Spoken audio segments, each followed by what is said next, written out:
Yo, what's poppin' everybody? Cerebral4, and I have another detailed deck analysis on popular and powerful strategies in the history of the Pokemon TCG, and a great example deck list for them.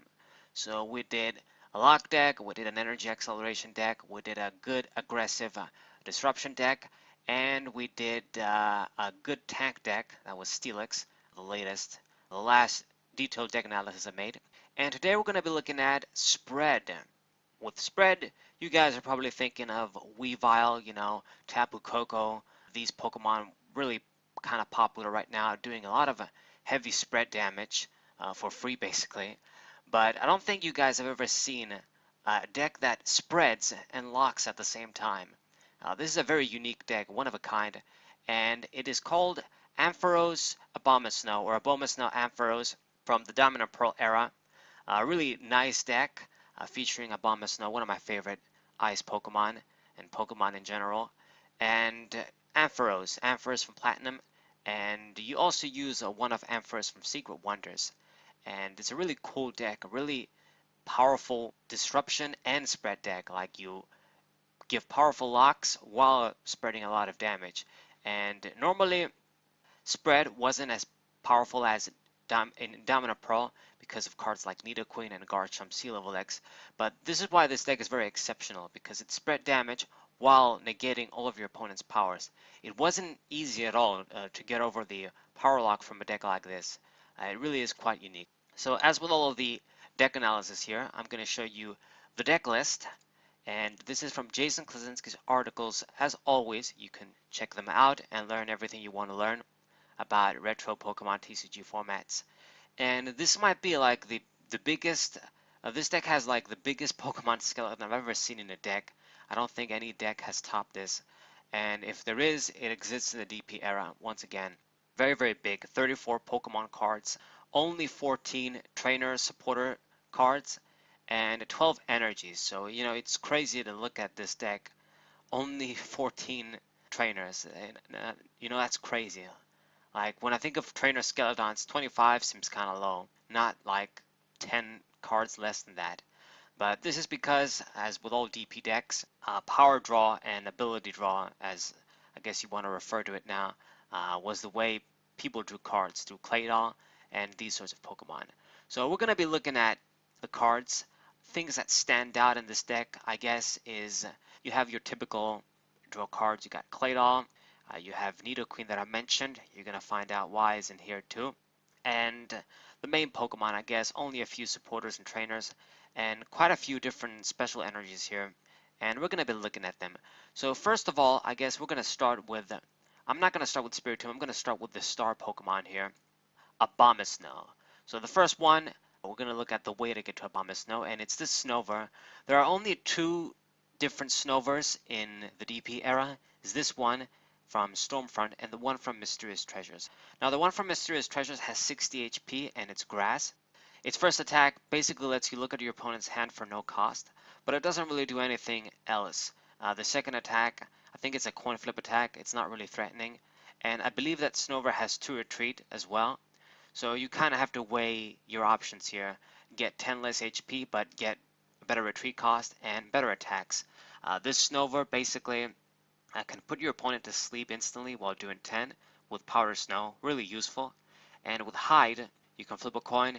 If heads, prevent all effects from attacks, including damage done to Snover. So that might be handy too, I guess, when you want to stall. I mean, Powder Snow is better, so you're probably going to be using that. But I think this one is the better option as well, even though it has 10 less HP. It's not so bad for back then. So we have, let's see, we have three of these, yeah. And then 3 Abomasnow, the main Pokemon. One of my favorite cards, especially from Stormfront. I remember I got this card, the first time I got it was from the Gyarados Stormfront theme deck. I'm pretty sure, yeah, it's over there. And I really thought, it was cool. Even though I didn't really know the best way to utilize it with Snowplay, I thought it was cool with Below Zero and Snowveil. So this is a really good Stage 1 Pokemon with 100 HP. It's durable enough. Of course, you get a 3 retreat with that, but it's not bad. And especially when you have Snowveil. So as long as Abomasnow is your active Pokemon, any damage done to your Pokemon by an opponent's attack is reduced by 20. So this makes it tank even better, even more efficiently. Not only is it a good stage 1 at 100 HP, with this sort of a body, I guess, your opponent would have to perform on a 120 attack to get a one-shot on this Pokemon while active. And it protects the rest of your bench too, so really, really useful.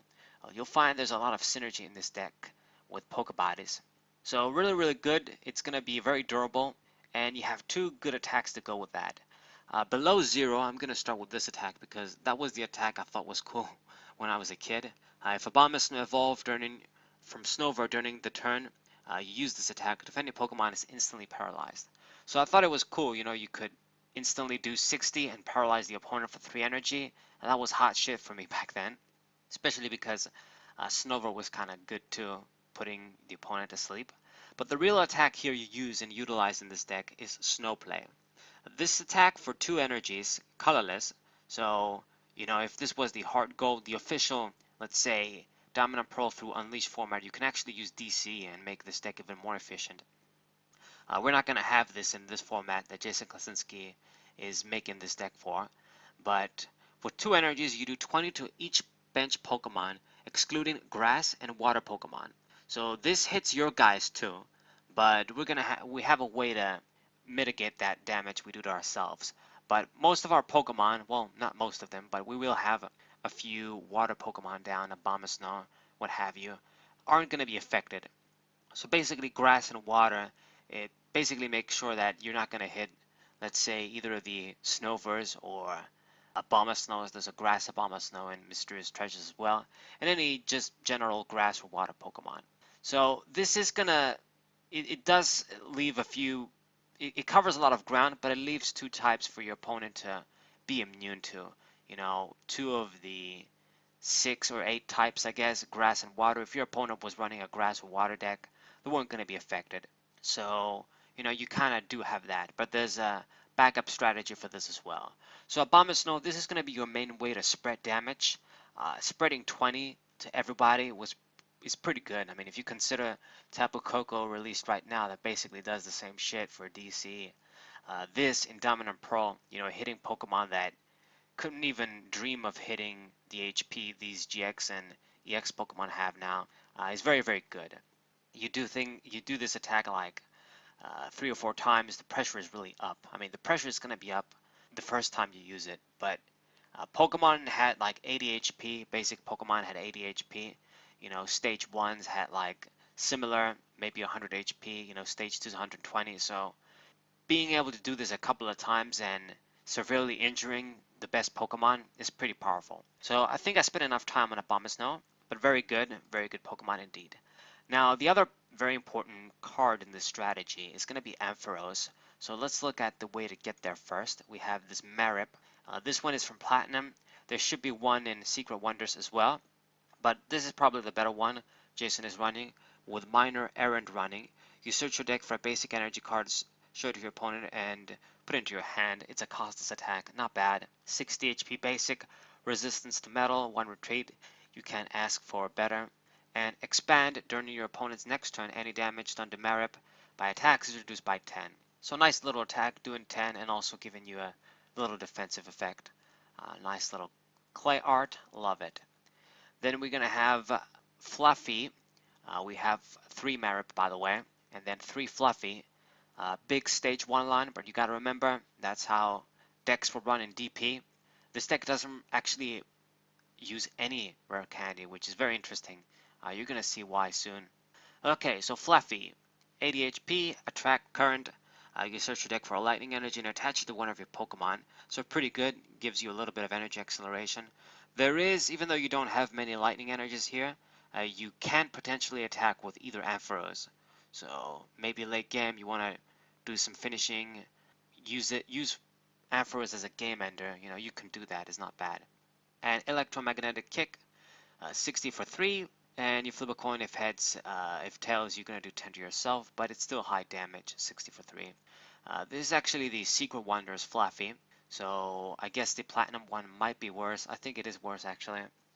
But we have 3 of this, and then we have 2 Ampharos of Platinum and 1 Ampharos of Secret Wonders. So the Platinum Ampharos is the main sort of Pokemon you want to use combined with Abomasnow because of damage bind. So stage 2 Pokemon, good HP, resistance to metal, decent retreat cost, standard stuff. But damage bind is very powerful. Each Pokemon that has any damage counters on it, both yours and your opponent, can't use any Poke Powers.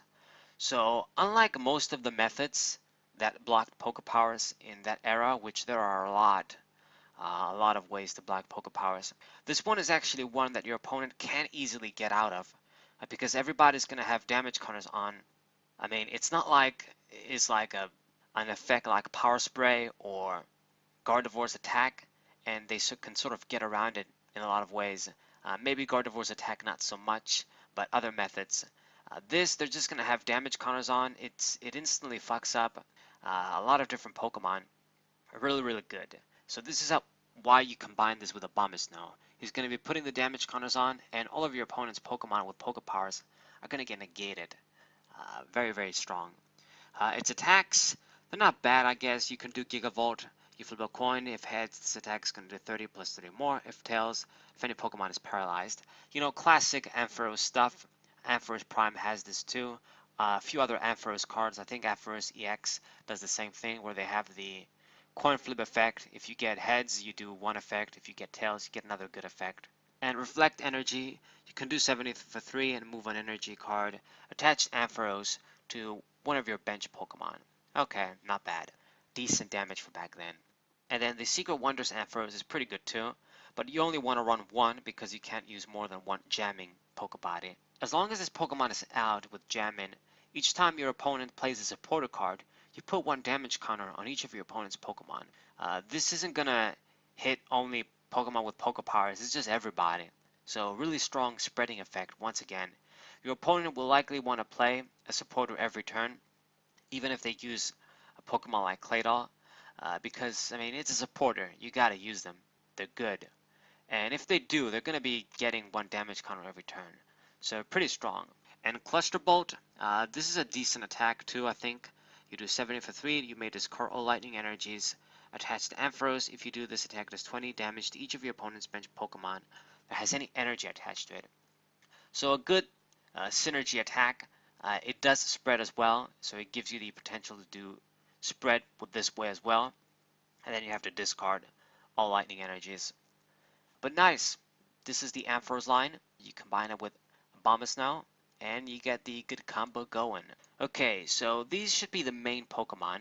I guess there's one more offensive Pokemon in this deck that we gotta talk before everything else. And it's gonna be the Bronzong. This is gonna be your backup if your opponent does play water or grass Pokemon. So Bronzor, there's quite a few Bronzors in DP. There's one in Platinum, Majestic Dawn, Legends Awaken. I think there's one in Stormfront too. There should be a lot of them. We did have quite a few Bronzongs. Mysterious Treasures actually too. But it seems Jason is running this one, the Majestic Dawn one. The defending Pokemon is now asleep with Hypnosis and Confuse Ray. You do 10, and you have the chance to confuse on a coin flip. I actually don't remember all of the other Bronzor cards, and I didn't really look at them beforehand before making this video. So I'm not sure if they should be better. I know there's a few Bronzors that do have 60 HP. Maybe even 70. No, I don't think so, 70, but 60 HP I know for sure. But this one does have one retreat and a fire resistance too. I think most of the other ones should have like a double retreat cost or worse. So that's why he's probably running this one. But it's solid at the very least. It's not bad.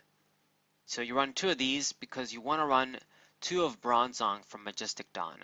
I kind of regret not talking about this card in my Majestic Dawn sets from past formats review many moons ago, but this is actually a very good Pokemon from that set. So with Cursed Alloy, as long as this Bronzong is active, you put one damage counter on each of your opponent's Pokemon that has any Poke Powers between turns.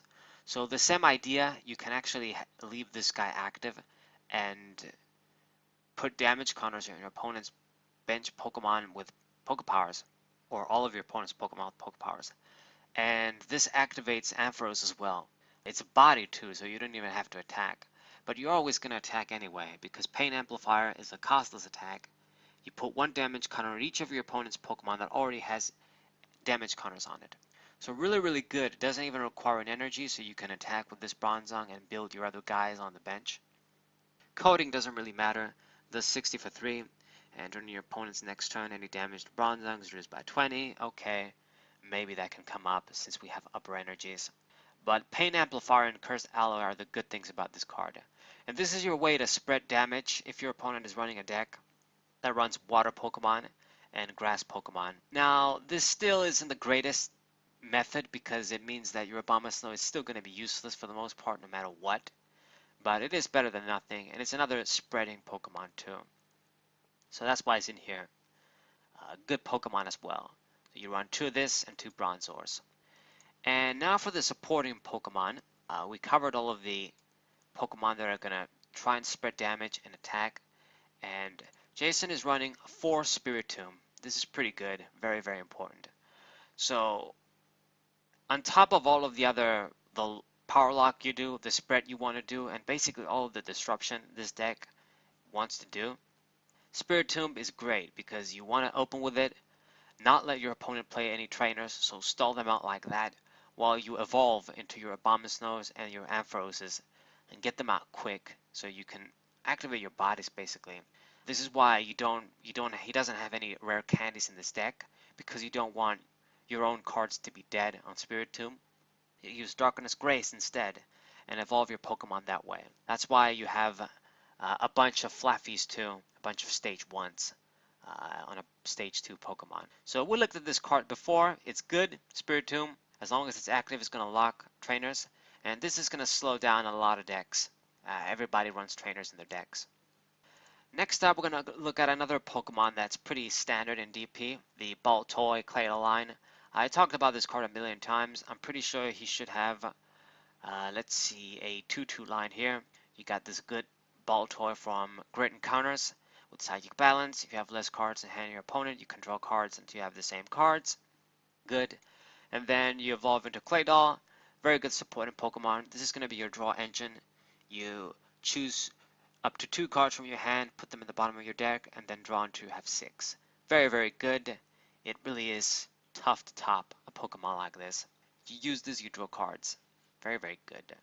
Okay, and then the other Pokemon support is going to be a Nidoqueen line actually. We have another stage 2 line here. So we look at the 2 Nidorans first. This one is from Rise and Rivals. I believe we only had, there's the Rise and Rivals ones and the Mysterious Treasures ones, I believe. So this one does have a very cool trick it can do, where you can use Offer Help, search your deck for a supporter card and put it into your hand. But it does require 2 energies to use, so you can't really use this as an opening Pokemon and make good use of that. I guess if you're losing, you can use Upper Energy, which is in this deck, of course. But, I mean, if that's happening and this Pokemon is active, you're probably going to lose trying to use this to search for supporter. But you never know. It might come up in slow games when your opponent starts slow too. You can use this and grab supporters. So you never know. If he's running this one, it's probably better than the Mysterious Treasures one. I'll admit I don't remember what the Mysterious Treasures one does. But we have 2 Nidorans, and then we have 2 Nidorina, also from Rise and Rivals, with this iconic concept art. Same idea with Nidoran. If you get desperate, it actually has some decent attacks for a stage 1. Jump Tackle does 1 for 30. You're going to do 10 damage to yourself, but that's solid damage for 1 energy. You're not going to apply weakness and resistance too. And Stress Poison, if you have any damage counters on you, she's going to do 60 damage for 3. And poison the opponent too, so this can be pretty strong. And once again, it's a tactic that spreads damage, poison. So we have 2 Nidorina, and then we have 2 Nidoqueen. And the reason you run these Nidoran and Nidorina because of this card. So from Rise and Rivals, I think we might have looked at this card too in a deck analysis. Maybe. I know I covered it on my Rise and Rivals set review. This Pokemon is pretty good. With Maternal Comfort, at any time between turns, you remove 1 damage counter from each of your Pokemon. Mass Healing. You can't use more than 1 Nidoqueen with Maternal Comfort. You can't use more than 1 Maternal Comfort, what I was trying to say. But this is basically going to heal your guys that get hit by basically Abomasnow too. You're probably going to hit Bronzong if you have them down. you hit, I think, your Ampharos too. I think you hit all of your bench Pokemon, non-grass or water, if I remember right. Yeah. So this is supposed to soften up the damage, I guess, soften up all the spread you do. Now, if your opponent has this Pokemon as well down, then it really fucks up your strategy. But the idea is, I guess, is that you have multiple methods to spread like that. You block powers too, so you're gonna make your opponent's life harder anyway, kind of.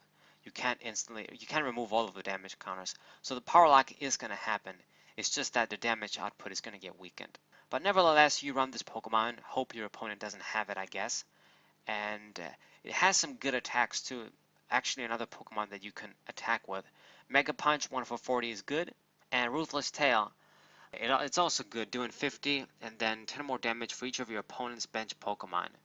So if they have a full bench, this attack is going to get some good one-shots. Very good, lightning resistance, good stats, stage 2, good Pokemon in this deck as well. Okay, and now that all that's left is basically, well, the unknown. I don't think there's anything else. Lots of Pokemon though. And the last Pokemon is this Unknown Q, Unknown Quick. This is the sort of float stone of DP, you could say. You attach this, if this Pokemon is on your bench, you can discard all cards, attach it to one of your Pokemon as a tool card, and as long as it's attached, you pay one colorless less to retrieve that Pokemon. So it's not exactly as good as Floatstone, but it was the only option we had. It was as good as it's gonna get to have a card like that. And it can be handy on Pokemon that have one retreat, or if they have two, you sort of soften up the retreat. Pretty handy. You never know when it might come in handy. Uh, said handy a million times. Okay, so damn. We finished covering all of the Pokemon. So now we're going to talk about these simple trainers here and supporters. It's basically standard stuff. First of all, we have Rosane's research for this. With such a huge emphasis on Pokemon here, actually when you think about it, it's a bit crazy. Since he has so many Pokemon here, so many basics, using Rosane's research to search even more, I don't know, I guess you can grab energies too. But 4 of this card is going to grab basic Pokemon and energies in any combination. You can only get 2 though. And it definitely does help early when you don't have everything you need on the bench. So this is why it's in here. Next up is going to be BB Search, also kind of standard in a deck like this. You can choose a card from your hand, put it on top of your deck, then you search your deck for any Pokemon and put it into your hand. So essentially it's kind of a -1, but you gotta remember you have Claydol, and you can instantly get the Pokemon you need with this. So it's a good card. I probably wouldn't run 4, but honestly I probably wouldn't run the deck exactly like this. But I mean, Jason is the master, not me, so we should probably listen to him. Okay. And then we have Cynthia's Feeling, one of my favorite supporters. 3 of this card from Supreme Victors. This is basically, I guess, a better Gladion, I'd say. You look at the top 7 cards of your deck, you choose any one of them, and you put it into your hand. So you get 1 card more, and I guess you don't look at your prizes, but it is what it is. It's like Misty, Gladion, like I've said, especially back in DP. This effect was good. You can grab any card. It's valuable in the sense that since we didn't have Skyless and stuff, you could grab rare candies and shit. In this case, Jason doesn't run them, but they should still be valuable cards for you to get in this deck. Why not run a few Cynthias? And let's see, the last... Oh, there's no supporters. There's no other supporters, actually. So 11 supporters, basically 4 Rosane, 4 BBs, and 3 Cynthia. 3 different types. And then we have 1 Switch, 1 Night Maintenance, and 1 Luxury Ball. Standard stuff. Switch is Switch. Always a useful little tech card. You never know when it might come in handy. Then we have Night Maintenance. One of the best recovery cards to the deck. You basically recover Pokemon, you can recover energies, put them back. Recovery card, pretty good. And then Luxury Ball. The Master Ball in that era. You can grab any Pokemon besides a level X and you put it into your hand. So pretty good as well. So simple trainer line. It's really the Pokemon that do all the magic here.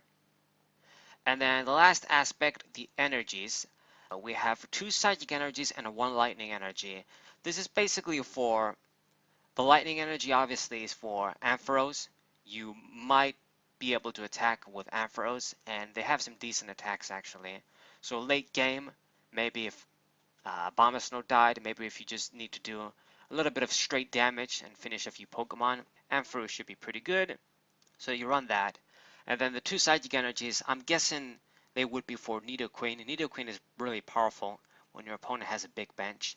And I guess maybe Bronzong can attack too. Probably not recommended doing 60 and block 20, but you never know. And then we have the special energies. We have 4 call energy. Call energy is also to help you if you play first. Standard stuff. You play this and your turn 1 becomes more productive.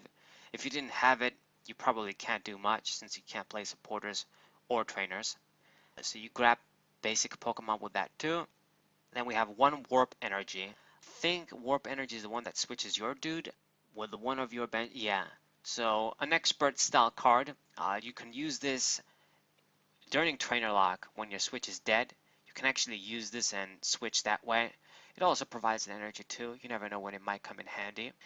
Like I always say, expert card, you gotta know how to use warp energy and cycle energy. I feel like it's not for every deck and it's not for every player, but in the right hands they're good cards. And last but not least, the most important card, upper energy. I saved this deliberately for last. I saved this for last deliberately. God, I can't even talk. Anyway. So this card basically, when you're behind in prizes, becomes a DC.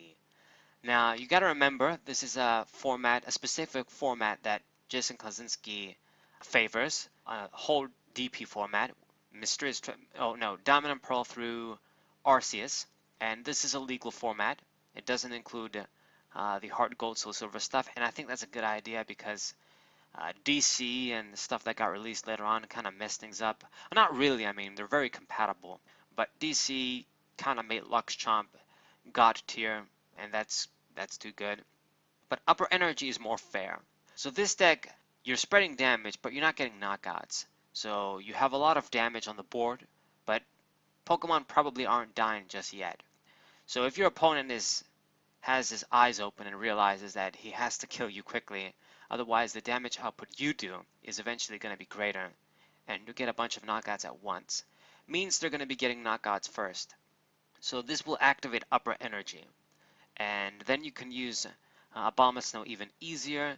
You can use as a DC to attack with Ampharos, Nidoqueen, much easier, even Bronzong. And it just in general is a good card. It becomes a DC and fuels all of your Pokemon, especially Abomasnow. So that's where it comes in, and that's why it's so important to run 4 of these. So yeah, my tongue. But anyways, this is basically the deck, guys. It's really cool. It's a very unique spread deck compared to other spread decks that just spread damage around. This one actually locks you while it's putting damage, and it does so in many ways. You have Bronzong, you spread it with damage, you spread it with its costless attack. You have Abomasnow doing a lot of mass damage for 2 energies. And then you even have Ampharos from Secret Wonders that can spread damage when your opponent plays a supporter. So it can be a really aggressive deck, like a passive-aggressive deck when it comes to the damage counters. It's like no matter what your opponent does and no matter what you do, you're going to be spreading free damage around. And in the long run, opponent can't keep up. And yeah, that's where the upper energy comes in too. But yeah, this is the deck. I hope you guys enjoyed it. I hope this was insightful. As always, the deck list is from Jason Klaczynski, and if you check his articles, you can find out more about these formats and stuff. I think I covered. I need to cover like Ludicargo as well. I think it might be another good deck analysis for a good toolbox deck.